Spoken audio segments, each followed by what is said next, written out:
Hoje eu tô animado pra gravar esse vídeo, viu? Esse vídeo vai ser brabo demais da conta, sabe por quê? Rumo ao 100k vocês já estavam esperando bastante tempo. Na verdade eu gravo rumo ao 100k normalmente na segunda ou terceira semana do mês. E a gente já tá aqui no dia 21, ainda não gravei. O Adeus NSS é no dia 18, até hoje eu não gravei. Por quê que tá acontecendo? O que aconteceu?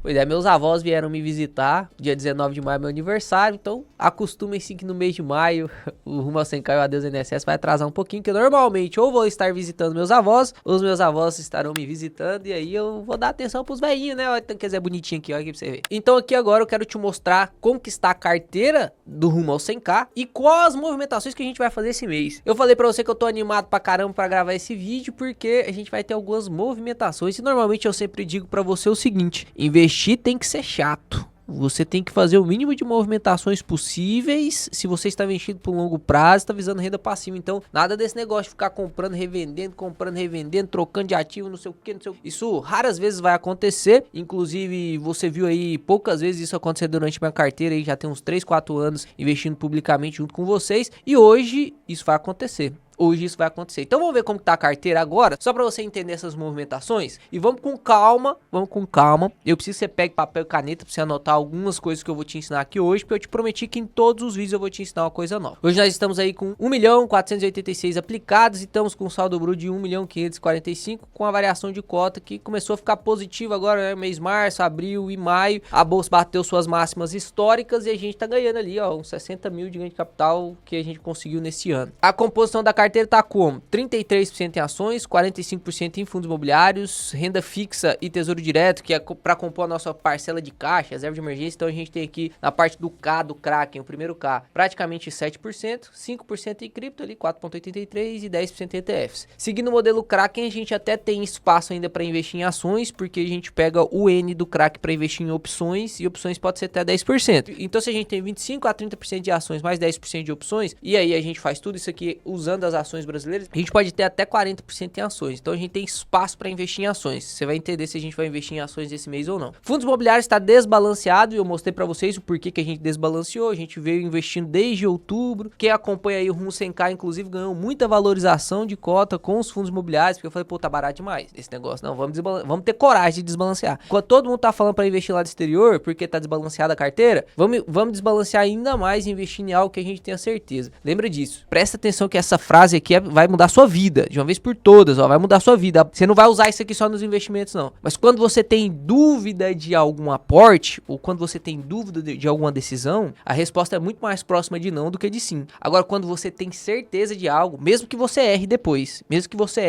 quando você tem certeza de algo, você tem que tomar essa decisão. Porque se você errar, você vai se frustrar sim, mas você vai ganhar um grande aprendizado. E se você acertar, você vai poder bater no peito e falar, pô, era a minha confiança, então quer dizer que meus conhecimentos realmente estão sendo úteis, estou melhorando, tô me aprimorando, porque querendo ou não, a gente não pode dizer que se você seguir a média, você já vai se desempenhar bem. Mas se você quer bater a média, você tem que tomar algumas decisões de assumir risco mesmo, igual o Warren Buffett, igual o Peter Lynch, igual o Howard Marks, igual o Ray Dalio, igual o Luiz Barsi. Você precisa assumir risco. Se não assumir risco, meu amigo, você vai ficar na média, né? Não tem problema ficar na média, lembra disso. Não tem problema ficar na média. Você vai ser um cara medíocre, quer ficar na média? Vai. Tem como você bater a média investindo só na média? Tem. Eu ensino isso dentro da mentoria de geração de dividendos, pra você não precisar gastar tempo nenhum analisando ativo. Mas eu quero ser acima da média. E eu quero que você seja acima da média, assim, ó, muito acima da média. Então a gente precisa se desbalancear. Beleza. Então, teoricamente, não temos mais gordurinha para poder aportar em fundos imobiliários. Já te expliquei sobre a banda de Markowitz, a gente poderia até 50%, mas no momento tem algumas oportunidades melhores. Então, aqui na parte de ações, se você assistiu meu vídeo do Banco do Brasil, você tá entendendo o que tá acontecendo com o Banco do Brasil aí. Então, a gente tava com uma valorização de quase 15%, né? E não vendemos o Banco do Brasil. Explico também sobre Taking Profit, que é uma estratégia para poder descascar lucro nesse vídeo do Banco do Brasil. E estamos aqui com Taesa, Vale, Petrobras, com umas 4 maiores posições da carteira. Então a gente tem duas de commodity, que isso aqui é para poder compor o N do crack, 10% da carteira. E aqui a gente tem banco, energia, saneamento. Falei muito de BR Partners, né? Não comprou BR Partners quem não estudou. Porque se tivesse estudado, tava ganhando muito. O meu preço médio aqui é R$15, mas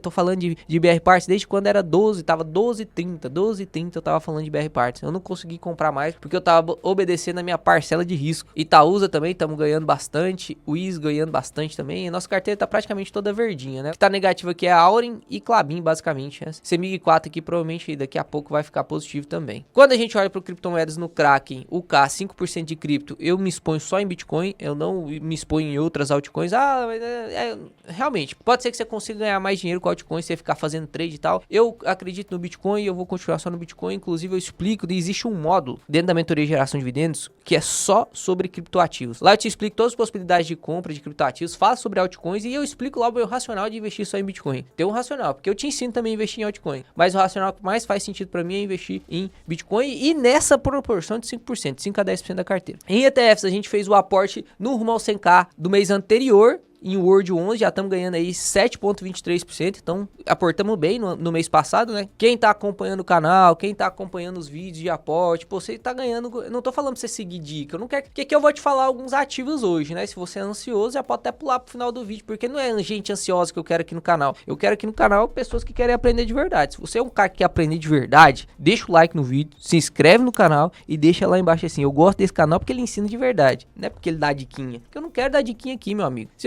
Se você tivesse comprado o World 11 quando eu comprei lá, você ia estar ganhando 7% também, mas o que adianta você ganhar 7% se depois você perde 10%? Se você não sabe o que fazer, não sabe por que eu comprei o World 11, não sabe por que eu aportei, qual que é o racional por trás, não sei, tô só seguindo dica. Esse é o problema das casas de análise, entende? Por isso que eu não recomendo você casas de análise para você seguir cegamente as recomendações lá, não recomendo. Aí a gente tem aqui Tesouro Direto, nossos tesouros do governão aí, que inclusive vou gravar um vídeo sobre isso também, porque a gente precisa rebalancear um pouquinho mais nossa carteira de renda fixa, e aqui um CDB dando bem, que a gente tem aqui também, bem tranquilo. Beleza, quais serão as movimentações? Eu vou começar fazendo uma mega movimentação na carteira de fundo imobiliário. Léo, você falou que não vai mais comprar fundo imobiliário, então que mega movimentação na carteira de fundo... Não, é engraçado que essa carteira tava 13% negativa, né? Eu fui comprando bastante, e aí os fundos imobiliários não paravam de cair, né? Olha que loucura, né? Já tá 0,73. E eu tenho aqui algumas imagens de alguns alunos da mentoria. Olha pra você ver o quanto que os caras estão ganhando. Os caras que começaram a estudar ali em outubro, quando começou a cair, né? Compraram muito melhor do que eu tô comprando já tem um tempo. Não tive essa oportunidade quando eu comecei. Você que vai ter oportunidade boa agora na hora de começar, precisa aproveitar dela, né? E olhando para esses ativos aqui, ó, eu tenho o HGLG com maior posição, depois RCTR, KNRI, MXRF11, GGRC, KNCR, BTLG, enfim, tá aí. Se quiser pode tirar o print da carteira, porque a intenção aqui não é você copiar. Mas eu quero fazer uma movimentação que eu já venho pensando já tem algum tempo. Já tem algum tempo que eu tô pensando sobre isso. E aí, agora com essa recuperação dos fundos imobiliários, ficou mais fácil ainda de eu tomar essa decisão. Preste bem atenção no que eu vou falar, tá?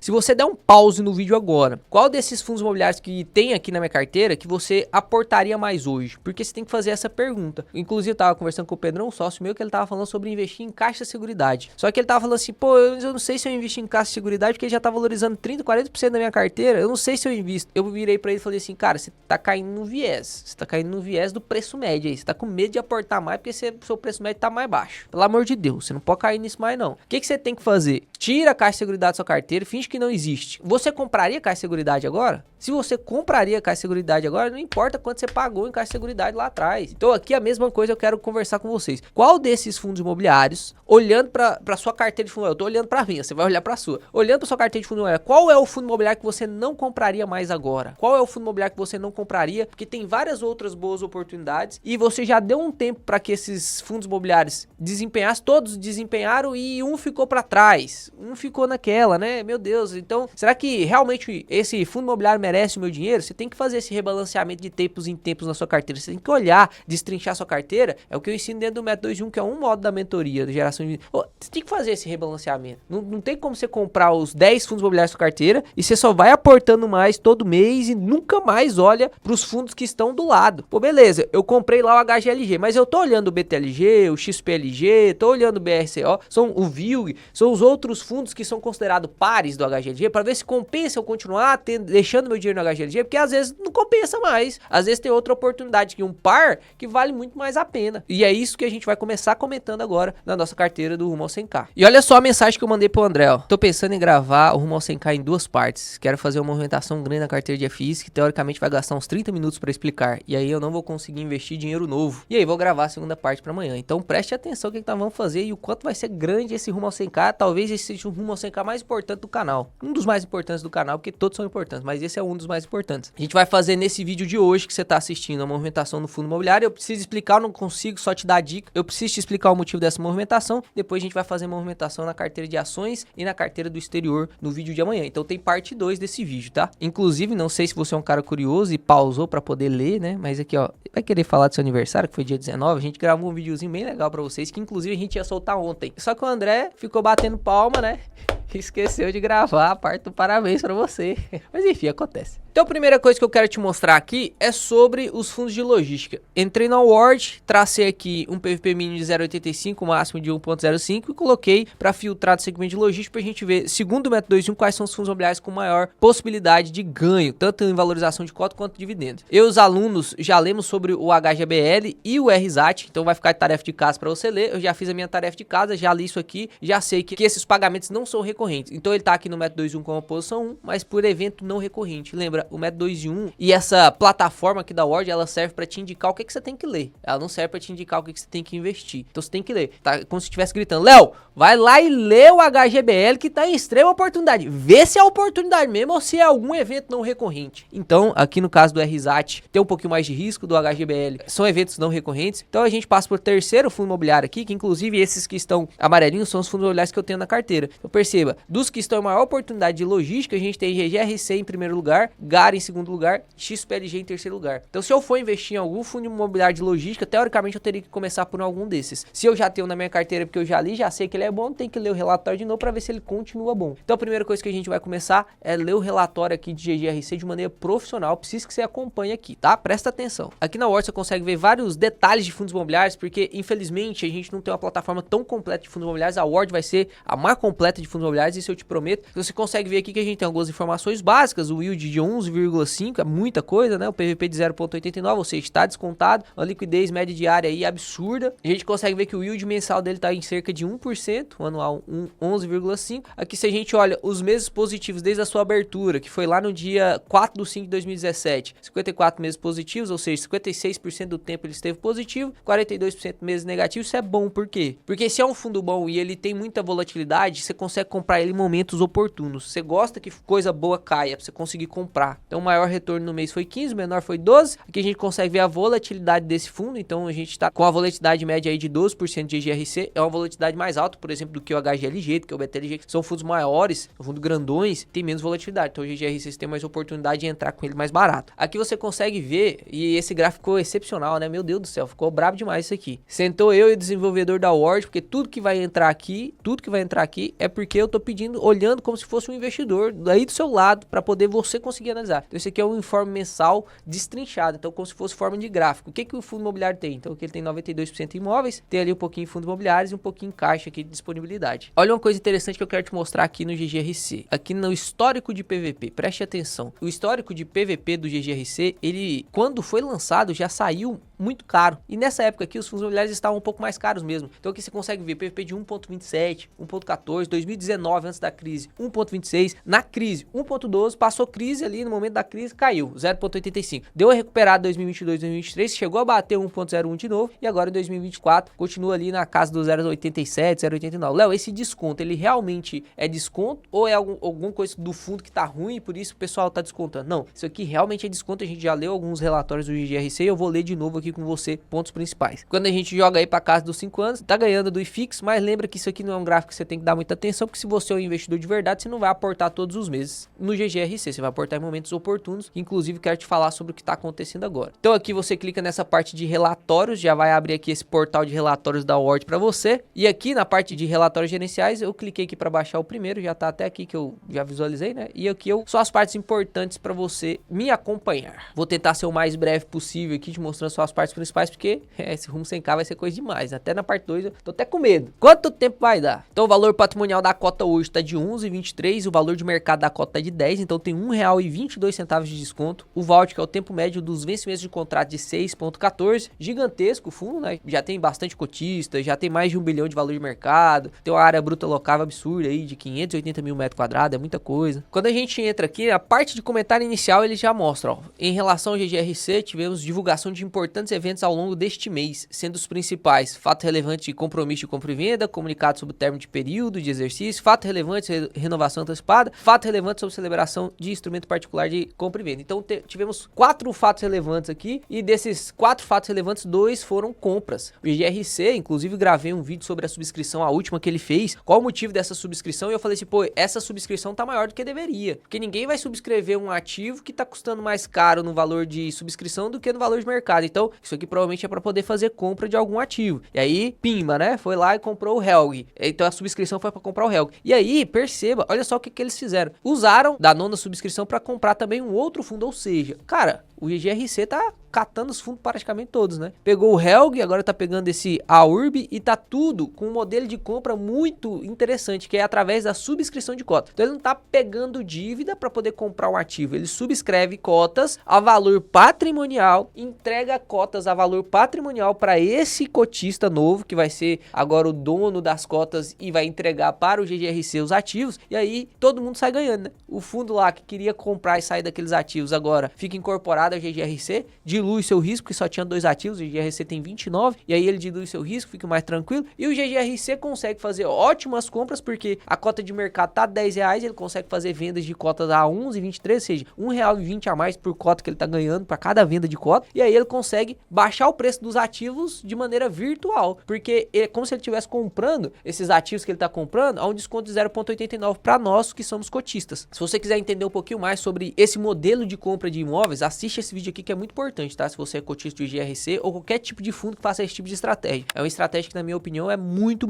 benéfica para nós que somos cotistas, porque apesar de sermos diluídos, a gente é diluído no valor patrimonial no momento em que não dá para subscrever a valor patrimonial e aumenta o nosso rendimento por cota. Então aqui o primeiro fato relevante, ele falou que já fez um adiantamento de período de locação de mais 6 anos com a VW MEN aqui, então era para vencer agora, ele adiou mais 6 meses de contrato de aluguel, então vai vencer agora esse aluguel só em 2031. O valor do aluguel mensal vai continuar aí de R$731 mil, que dá R$30,62 por metro quadrado, que é muito bom, tá? Que é muito bom esse valor de metro quadrado. Apesar desse galpão logístico ser refrigerado, que aumenta um pouquinho o preço do metro quadrado, ele não é um imóvel assim tão novo, né? Então, ao invés de ser AAA, AA, ele é um imóvel A. Então, ele baixa um pouquinho ali o valor de mercado, mas tá alugado bem. Inclusive, o que mostra que ele tá alugado bem é quando o inquilino tende a continuar nele. Pô, mais 6 anos, né? Mais 6 anos. Quer dizer que o inquilino gosta, isso mostra a qualidade do imóvel e nos dá garantia também de segurança, né? Daí o GGRC falou assim, pô, já que eu vou fazer essa subscrição e eu já vou comprar o Helg, vamos tentar comprar mais com essa subscrição? E aí ele pegou esse galpão logístico aqui, que é o logístico refrigerado, que inclusive é o fato relevante lá que o inquilino desse galpão renovou com mais tempo de contrato, e aí ele fez dessa forma, vou pagar aí 35 milhões, vou pagar a primeira parcela, que é como se fosse um sinal de 1,5 milhões, depois eu pago 33 milhões na parcela B, que é através de subscrição da nona emissão, e depois eu pago mais R$1 milhão em até 18 meses, ou seja, eu consigo pagar todo o imóvel praticamente sem nenhum tipo de alavancagem, subscrevendo as minhas cotas, e eu trago esse imóvel para dentro do GGRC, melhoro esse imóvel, consigo pegar, fica agora com o valor de aluguel desse imóvel, e aí ele vai aumentando seu portfólio também. E além disso, o fato relevante mais importante aqui é justamente essa compra do AURB. O AURB é um fundo imobiliário que ele tem 2 imóveis. É o imóvel Urban Hub Gru, que tá uma localização muito boa, R$553 mil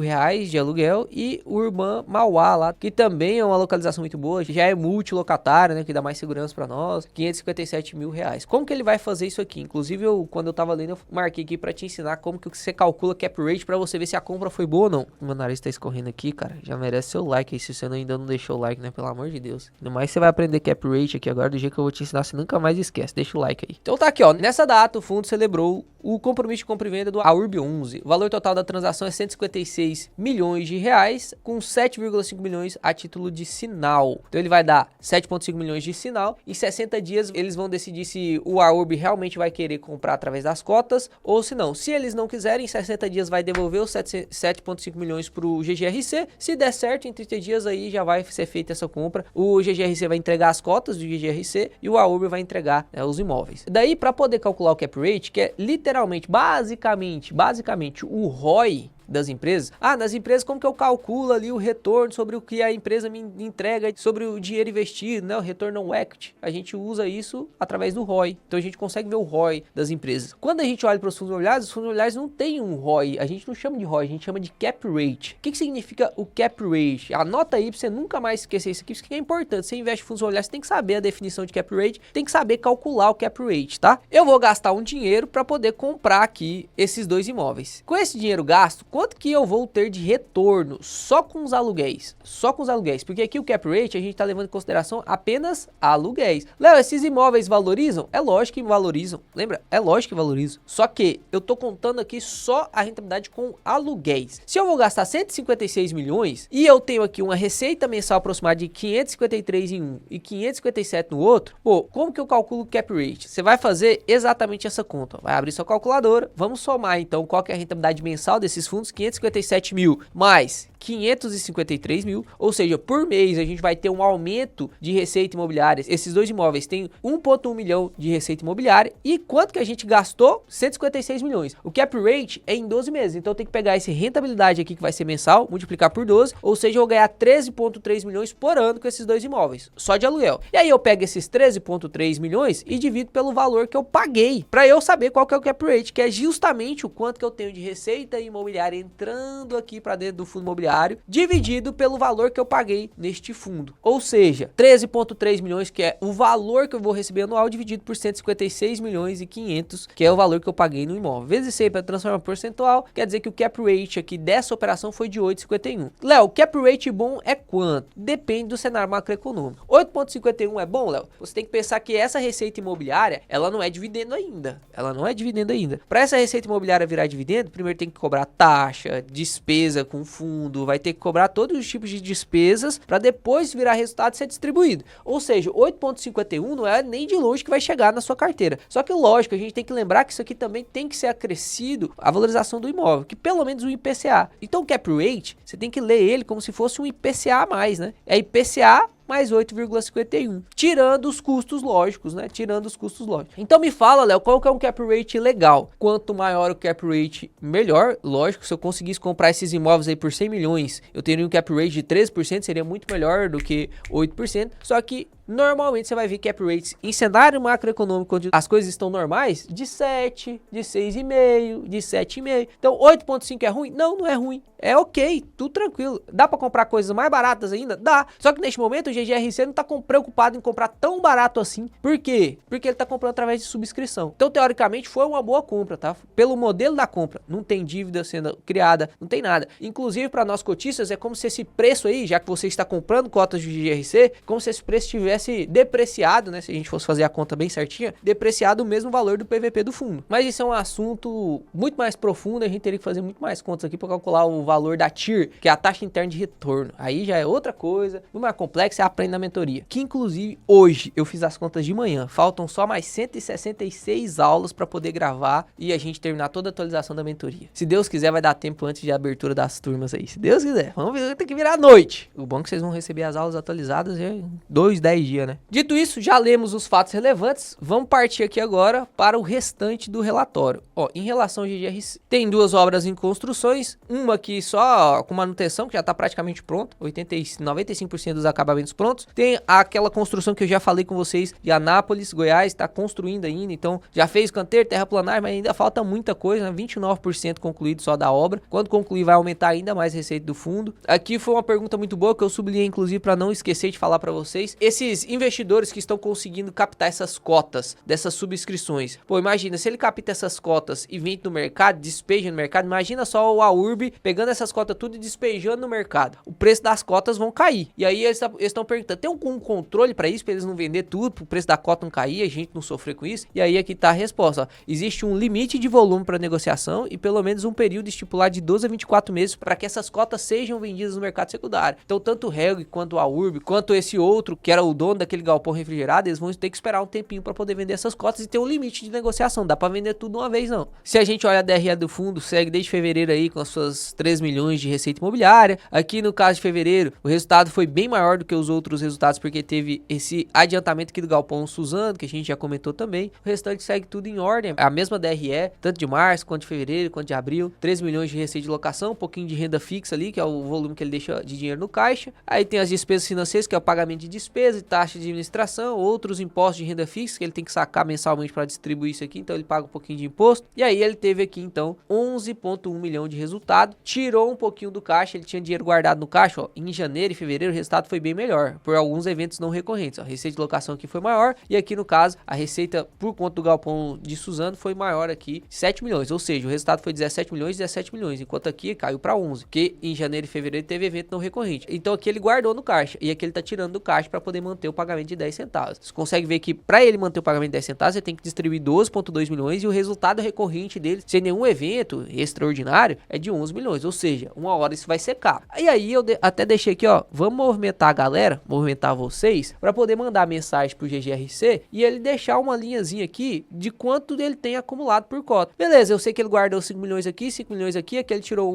então tem alguns milhões guardados. Então eu sei que tem alguns milhões guardados, mas para eu saber de verdade quantos milhões guardados tem, eu tenho que fazer conta. Quem tem que fazer conta? Eu ou o cara que tá montando DRE? O cara que tá montando DRE. O GGRC é muito completo no seu relatório, e aqui, se ele adicionasse mais uma linhazinha aqui, ó, rendimento acumulado, ou então saldo a ser pago por cota, lucro acumulado, pra gente ver o quanto que ele tem de lucro acumulado por cota, seria top demais, né? Eu vou deixar aqui na descrição uma mensagenzinha, você vai copiar e vai mandar pro e-mail que eu deixar lá, que vai ser o e-mail do GGRC. Eu faço isso, vocês fazem isso, e aí vamos ver se a gente tem uma resposta, beleza? Olhando aqui pra distribuição mensal, realmente absurdo, né? 1% em galpão logístico, isso é absurdo, a gente não vai ver isso durante muito tempo. Eu tô avisando isso aqui, ó, várias e várias vezes, a gente não vai ver isso durante muito tempo. Aqui ele compara com os seus pares, o rendimento de dividendo mensal anualizado dele de 12%, enquanto os pares está de 9,7%, e aqui ele cita como os pares HGLG, XPLG, BTLG, BSO, VILG, LVBI, HSLG, então ele tá bem acima dos pares. Quando a gente olha aqui os inquilinos, a gente tem uma concentração em Americanas e Ambev, que inclusive ele tá tentando diminuir isso, colocando mais inquilinos e diluindo um pouco esses inquilinos que são grandes. Diminuindo aí para o projetado neste ano de 15 da Americanas para 13 e a Ambev de 15 também para 13, ou seja, é muito bom, né? O inquilino aqui, a gente tem outros fundos que também tem essa posição assim mais arriscada de concentração de inquilino. A gente sabe que Americanas não é um inquilino desejável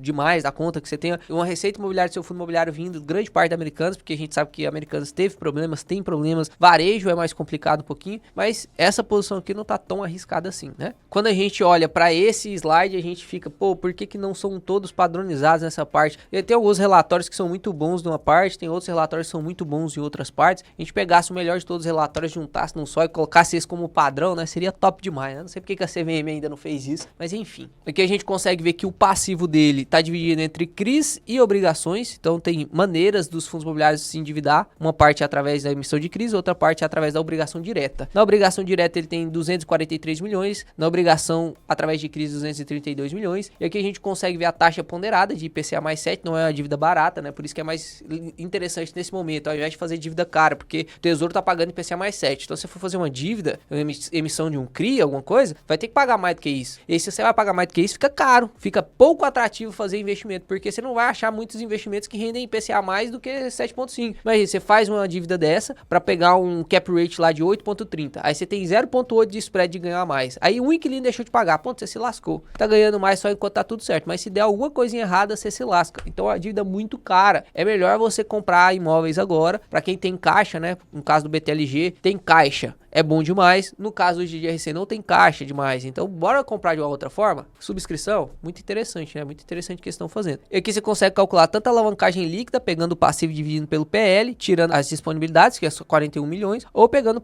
os passivos e dividindo pelos ativos totais, né? Dá pra você calcular bem certinho, que eu vou calcular junto com vocês, ó. 234 mais 232, então a gente tem aí aproximadamente 475 milhões de obrigações, e o ativo total é 1 bilhão mais 41 milhões, então 475 175 milhões que são as obrigações, os passivos, dividido pelos ativos totais, daí uma alavancagem de 25,62%. É uma alavancagem alta? É uma alavancagem alta, com certeza é uma alavancagem alta. Não é uma alavancagem tão confortável, principalmente se o cronograma for muito apertado. Quando a gente olha para o cronograma de pagamento desse fundo, você consegue perceber que deste ano aqui ele tem que pagar praticamente 40 milhões em 2025, que é o que ele tem disponibilidade. Beleza, dá para pagar. Agora, de 2026 para 2027 fica bem confortável, ó, só 17 milhões. De 2027 para 2026, pô, mais 40 milhões praticamente. Então tem alguns saltos, né? Aqui 40 milhões, tá de boa. Aqui 17 milhões, tá de boa. Aqui 40 milhões, tá de boa. Até que tá tranquilo, dá para ele fazer muita coisa, dá para vender posição em fundo imobiliário, dá para fazer nova subscrição. A gente não sabe como que vai estar o cenário macroeconômico em 2028, se trocou o governo, se não trocou, como que vai reagir a bolsa. A gente não sabe como que vai estar ainda. Mas é uma dívida pagável, tá? Então não me preocupo tanto com essa alavancagem de GRC não. Que ele divide o relatório dele em número de cotistas, qual é o cronograma de reajuste por aluguel, quais são as datas. Aqui a gente consegue ver a tipologia, logística, industrial e híbrido. E aqui a gente consegue ver os galpões. Ou seja, presta atenção, GRC, na minha opinião, um fundo imobiliário que está descontado mais do que deveria, fundo imobiliário que está com a gestão muito ativa. Isso é muito bom porque dentro do mercado imobiliário, no momento de crise, maior transferência de riqueza acontece no momento de crise. Uma gestão ativa que comprando ativamente fundos descontados, a gente viu o BTLG comprando, HGLG comprando, GGRC comprando, o Gari comprando. Essas gestões mais ativas e mais estratégicas, elas são muito vantajosas no longo prazo, porque o gestor ele vai acertar mais do que errar. Pode ser que às vezes ele vai errar, com certeza. Não tem como eu falar, não, esse gestor nunca erra. Não tem como. Todo gestor vai errar. Mas você vê que o gestor tá fazendo o máximo para poder aumentar a rentabilidade dos cotistas, é muito legal, né? E aí eu gosto bastante de GGRC por conta disso. Dito isso, tenho interesse em comprar GGRC. Porém, eu falei para vocês que não vai sair mais dinheiro do meu bolso para comprar fundo imobiliário enquanto eu não rebalancear minha carteira. Ou seja, se eu vou comprar GGRC, eu tenho que tirar de algum outro fundo imobiliário. E qual é o fundo imobiliário que eu vou tirar da carteira neste momento? É o famoso KNRI. Por quê?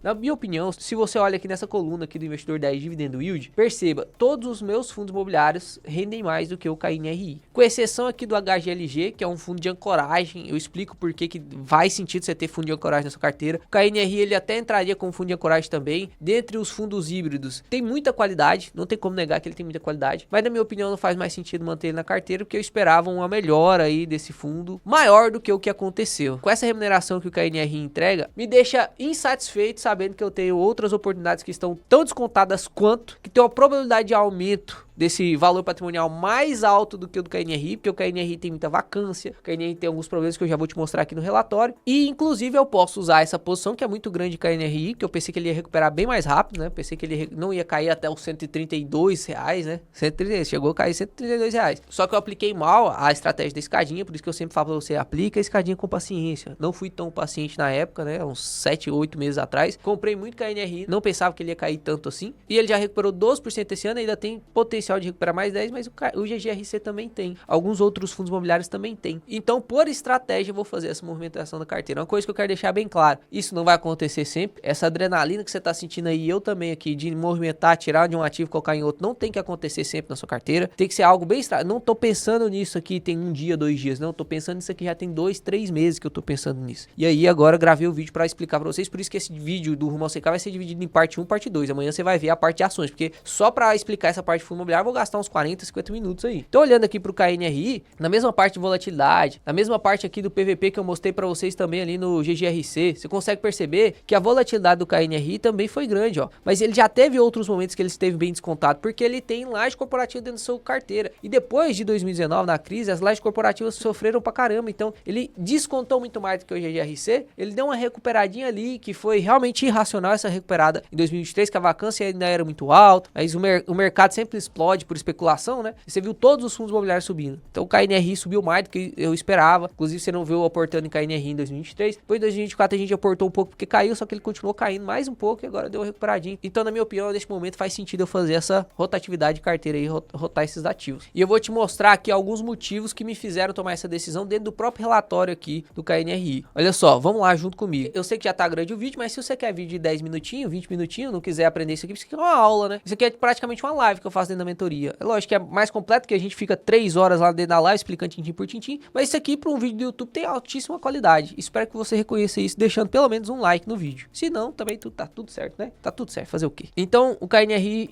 começa falando que locou mais um andar do edifício Rocha Vera para o Mastercard. A vacância física ficou depois desse aluguel em 4,6 e a vacância financeira em 6,24. Eu inclusive expliquei já para vocês a diferença de vacância financeira e vacância física. A vacância financeira aqui tá muito alta, muito mais alta do que a vacância física, não só por conta dos aluguéis vagos, mas também por conta de muita carência. Tá enfrentando muita dificuldade para alugar, então tá dando muita carência. O KNR tem 21 propriedades, 12 edifícios comerciais, ou seja, laje corporativa, 8 centro logístico. Grande parte da receita vem de escritório, né? 53% vem de escritório. O prazo remanescente é bem mais curto que o GGRC quando a gente vai comparar. Não dá para comparar propriamente dito, porque um tem laje corporativa, o outro não tem. Então é difícil você comparar os dois. Se a gente for pegar aqui só a parte de logística desse fundo, ó, o contrato do fundo de logístico tá com volta de 4,7. No caso do GGRC é quase 7. Então são 3 anos a mais, né? A gente tem mais segurança. Grande parte da segurança do KNRI é o logístico, não é a laje, é o logístico, a parte logística. Foi muito inteligente da parte do KNRI, por isso que eu comprei o KNRI quando eu comprei, que você se expor à laje corporativa, diluindo um pouco esse risco através de logística, é muito legal, é muito boa a estratégia. Mas as lajes corporativas estão com problemas aí para se recuperar, né? E apesar das lajes corporativas do KNRI ser muito boas, eu não acho que é a que tem maior desconto. Tem outros fundos de lajes corporativas que tem maiores descontos e que se você tá olhando para lajes corporativas como oportunidade de valorização por conta dos descontos, a gente tem fundos imobiliários mais descontados. Dá para você olhar quais são os top 1 dos lances de lajes corporativas dentro da própria Ward. Inclusive vou trazer mais vídeos no semana que vem sobre fundos de laje, mas aqui você consegue ver que grande parte da vacância, olha só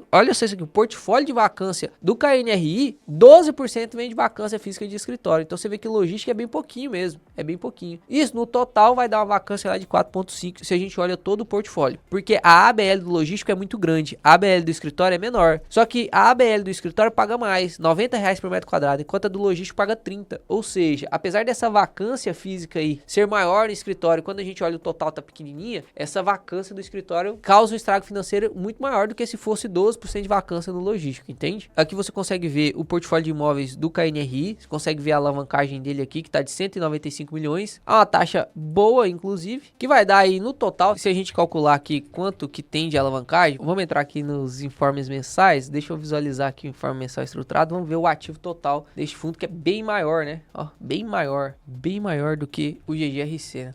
Quase 5 vezes maior. Daí uma alavancagem de 3,9, é pouquinho alavancagem, tem quase nada de alavancagem. Aqui no Cabreúva ele tem mais um pouquinho, 150 milhões, vai subir ali a alavancagem para uns 5, 6%, tá? Mas tá bem tranquilo. Aqui, uma informação importante, que me fez inclusive tomar essa decisão de fazer essa troca do portfólio. Olha só o que tá acontecendo aqui. A receita potencial máxima hoje do KNRI é de 32 milhões. Eu até anotei aqui pra gente simular o máximo juntos. Ele tem 1,8 milhões que ele deixou de receber por causa da vacância e tem ali 600 milhões por causa das carências e descontos. Então, o que ele tá recebendo agora é isso, mas ele poderia receber 32 milhões. Se a gente olha 32 milhões e olha aqui na DRE desse fundo, perceba, ele tem aqui receita de aluguel caixa, ou seja, é isso aqui que a gente tem que contabilizar. Receita de aluguel antecipada a gente não tem que contabilizar, porque pode ser algo não recorrente. Então tem um inquilino que tá pagando antecipado, mas se a gente não considerar isso aqui, fica mais certinho. Você consegue ver o que será recorrente de verdade. A gente tem aqui uma receita financeira, porque o fundo tem um dinheirinho guardado na parte financeira ali, e lucro com venda de ativo, que também é não recorrente. Ou seja, vamos ver aqui qual que seria o pagamento máximo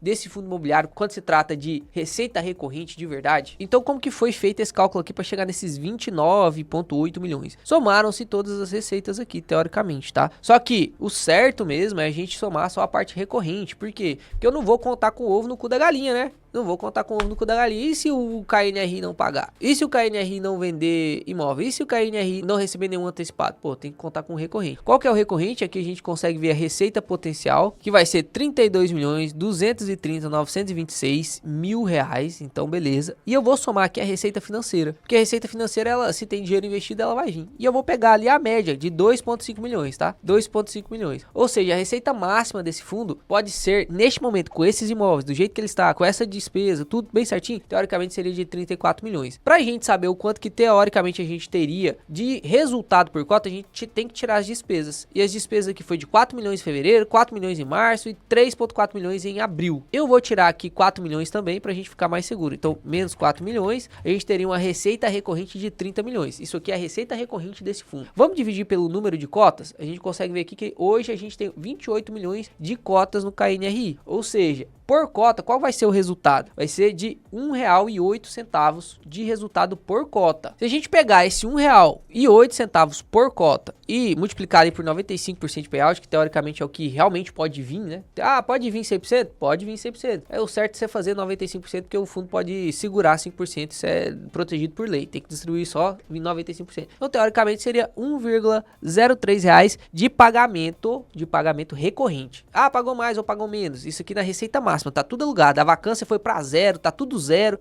Você entende que tá meio apertado? Se a gente dividir esse valor pelo preço hoje do KNRI, R$145,50, pô, olha lá, você teria um yield de 0,71. É ruim? Não é ruim. É porque a gente tá mal acostumado. Não é ruim. 0,71 é bom pra caramba. Só que a gente tem coisas melhores. A gente tá vendo o GGRC pagando 1%. E se a gente fizer essa otimização também do GGRC, ele consegue até aumentar um pouquinho. Se a gente calcular o recorrente do GGRC, vai cair um pouquinho o yield dele de 1%, sim. Só que mesmo assim vai ficar acima de 0,71. Então o que a gente vai fazer hoje? Preste atenção. Eu vou desfazer a minha posição de KNRI e vou aumentar a minha posição de GGRC. E aí a gente vai pegar esses 76 mil e vai redistribuir dentro da carteira. Hoje eu vou redistribuir um pedaço desses 76 mil. Eu vou colocar aqui uns 25 mil em GGRC. E aí os outros 50 mil reais que a gente tem para investir em fundos imobiliários, eu vou precisar de um outro vídeo, porque senão esse vídeo vai dar, já tá aqui, eu tô olhando, 55 minutos já de gravação. Não vai dar grande demais. No decorrer da semana eu vou te mostrando as outros aportes. Por isso que eu te aconselho que você siga o canal aí, que senão você vai dar muita bobeira. Vai dar muita bobeira. Então eu vou entrar aqui pelo celular para ir mais rápido. A gente vai clicar aqui em explorar. Vamos digitar ali, ó, KNRI, que é o que eu quero vender, né? KNRI. Aqui você consegue ver minha posição, ó, 523 cotas de KNRI. Então eu vou clicar aqui, ó, 523 e vou vender isso aqui. Então vou vender ali, ó. Então a ordem já foi enviada, tá lá, 75 mil reais de crédito pra gente aportar em fundos imobiliários. E agora, como a gente acordou aqui, eu vou comprar GGRC 11 e a gente vai comprar 25 mil reais de GGRC 11. A reposição da carteira, tá vendo? Que não faz isso sempre. Hoje tá no preço de 10 reais, então tem que comprar 2.500 cotas pra dar aí 25 mil reais. Então eu vou clicar aqui em comprar, tá lá, 25 mil reais, cliquei em comprar. Vamos para as ordens aqui, ó. As duas já foram executadas, tanto a venda do KNRI quanto a compra do GGRC. Léo, os outros 50 mil, o que você vai fazer? Presta atenção aqui agora. Os outros 50 mil eu preciso te explicar uma coisa que tá acontecendo com o fundo aqui que eu tô olhando. Preciso te explicar, não dá pra explicar tudo nesse vídeo. Além disso, tem algumas movimentações, uma ação nova provavelmente que eu vou colocar na carteira, que eu também preciso te explicar. Como eu não gosto de dar diquinha, eu não vou nem falar o nome dos ativos aqui, que senão você vai ficar lá, meu Deus do céu, não sei o que, então eu vou comprar também. Não, calma,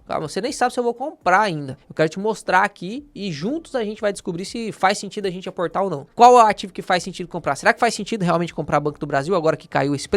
Então você precisa assistir os próximos vídeos. Amanhã vai sair a parte 2, que inclusive vai ter um takezinho do meu aniversário ali, um segredinho que eu vou contar pra vocês, uma notícia boa demais, vocês vão gostar pra caramba de escutar. Eu gostei pra caramba de saber do que aconteceu, então vocês vão gostar pra caramba também. Amanhã sai a parte 2, onde a gente vai falar sobre a parte das ações e os 50 mil reais que ficou de sobra ali pra gente aportar em fundos imobiliários. A gente vai fazendo esse aporte na semana que vem e eu vou te mostrar os vídeos que a gente vai aportar. E na sexta-feira tem um Adeus INSS, então, se eu fosse você, não perderia nenhum vídeo do canal nesses próximos 10 dias aí, viu? Fique esperto, fique esperto. Até mais, investidores, até o próximo vídeo. Não esquece de deixar o like e se inscrever no canal.